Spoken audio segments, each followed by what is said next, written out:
All right, so I ran a sprint orienteering practice course this morning. The idea was, again, mostly just to practice playing around with the software and making a little headcam video. The experiment today is to add some narration. The problem is I don't have much to say, so I'll see what I can come up with. So that building there, if you're a KU grad, you might recognize that as the old KJHK radio studio. I think I'll pour myself a cup of coffee.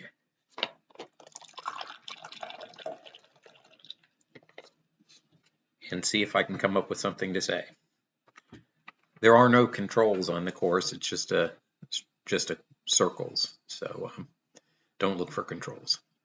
The second control is on a fire hydrant. Really shouldn't map fire hydrants, but for this map, which is mostly just used for training and practice, it's nice to have a few other features that are clear. There's the fire hydrant.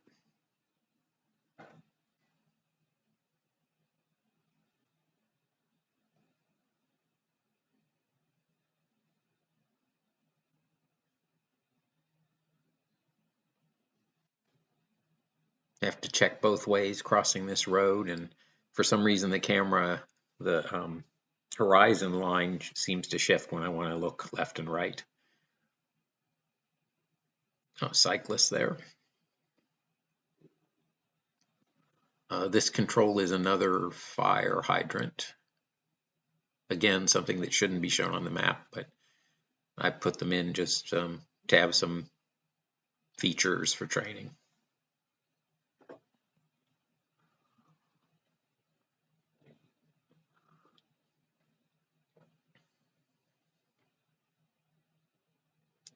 But you can't really tell from the video, but the air quality when I was running was really bad.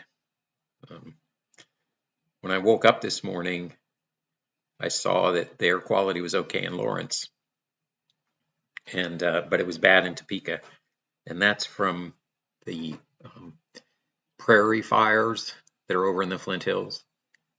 I had a feeling that it wouldn't affect Lawrence because usually the air quality improves when the sun is out and the wind picks up a little bit. That didn't happen. Or it did happen, but it didn't happen until after I was done running. So when I was riding my bike up to this training course, I passed over a high point, the Daisy Hill Bridge, and I looked off on the horizon and I could see quite a bit of smoke. When I parked my bike, I pulled out my phone and checked the air quality, and it was not good. It was, what do I think they call it? Unhealthy for sensitive individuals, something like that. I know sensitive individuals are children and older adults, or people with asthma or other kinds of like breathing difficulties. You really can't see the smoke in the air, but it's there. And smoke on April in this part of Kansas is almost normal. They do a lot of burning of the prairies in the Flint Hills throughout April. And if the weather is good for burning, which it must have been last night, they do a lot of burning.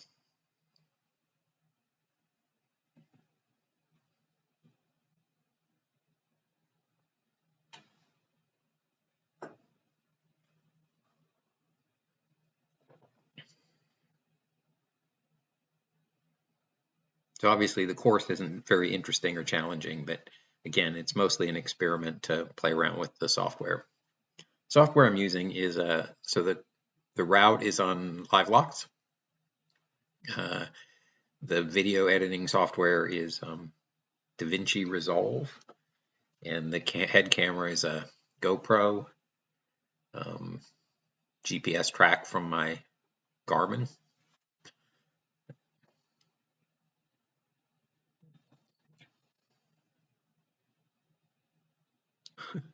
So I remember this stairway. I don't really like running downstairs very much. I especially don't like running down quickly, so I don't.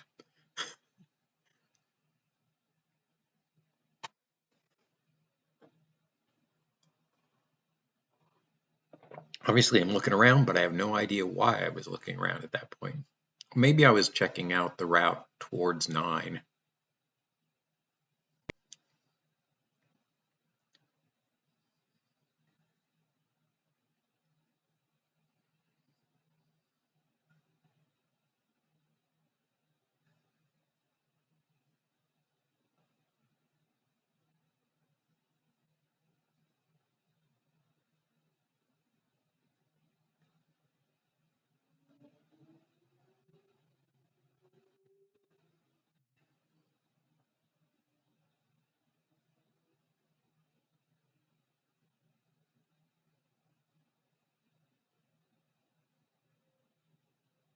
I should, I guess, point out this is a Sunday morning, kind of mid-morning.